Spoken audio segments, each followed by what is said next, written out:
Madam President, thank you. Today in the Commerce Committee, following an in-depth 18-month investigation, we examined in that investigation cultural and systemic issues regarding abuse in the Olympic movement. Senator Blumenthal and I, after that investigation, introduced bipartisan legislation empowering Olympic and Amateur Athletes Act of 2019. It was accompanied by an investigative report, findings, and recommendations.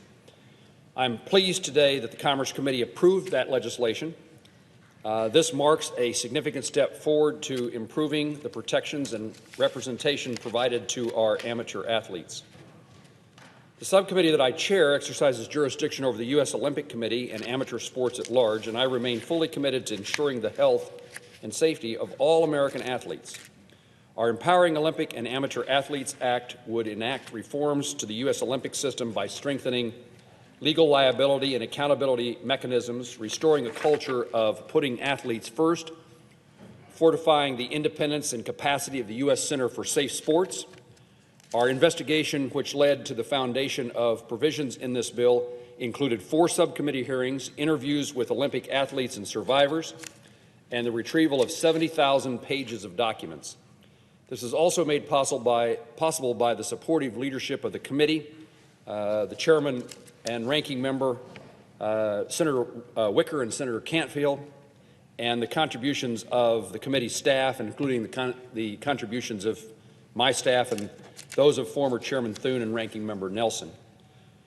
Also, I want to take this moment to thank Senator Grassley, the senator from Iowa and chairman now of the Finance Committee, but for a portion of the time that we were dealing with this issue, he was chairman of the Judiciary Committee. He too made significant contributions to our legislation, and his continued leadership on this issue in general has helped move this bill forward and out of the committee today. During our investigations, Senator Grassley indicated an interest in working together to protect amateur athletes. After we introduced the legislation, I'm pleased we were able to include provisions from his legislation that was just introduced yesterday here in the Senate. Specifically, the substitute amendment included funding accountability language for safe sport, clarification on mandatory reporting parties related to child abuse, and new reporting requirements to improve transparency. Senator Grassley was also successful in working with Senator Peters to include whistleblower protection language in the bill during today's markup. So I again thank Senator Grassley for his leadership and commitment to the health and safety of our amateur athletes. Additionally, there were thoughtful contributions to our legislation, most recently in the form of our substitute amendment from other members of the Commerce Committee, including Senator Gardner of Colorado. I'd also like to thank my colleague, Senator Blumenthal, the ranking member of the subcommittee, for his steadfast, ongoing support and leadership that he has shown throughout this long process. This investigation and legislative process started out as a bipartisan effort to provide substantive policy protections to amateur athletes, has remained as such. That bipartisanship has continued and will continue to be prioritized as we push for timely consideration of this legislation on the Senate floor. Finally, I would be remiss not to express my sincere and humble thanks to the survivors for their bravery in guiding our policymaking with their testimonies and ongoing input throughout the process.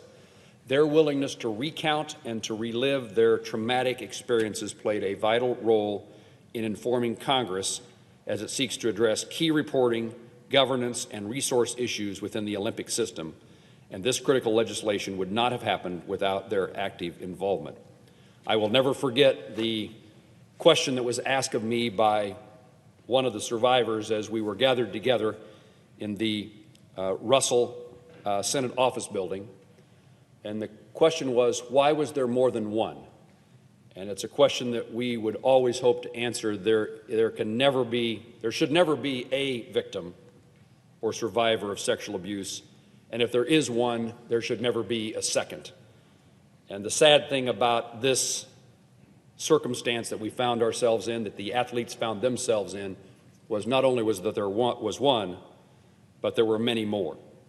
And we should be able to take that call, why was there ever more than one, and make certain that we do everything to keep it from ever happening again. I thank my colleagues in the Commerce Committee for their support on this critical legislation. I look forward to working with the leader and my Senate colleagues as we push to enact these necessary reforms. Madam President, I yield the floor.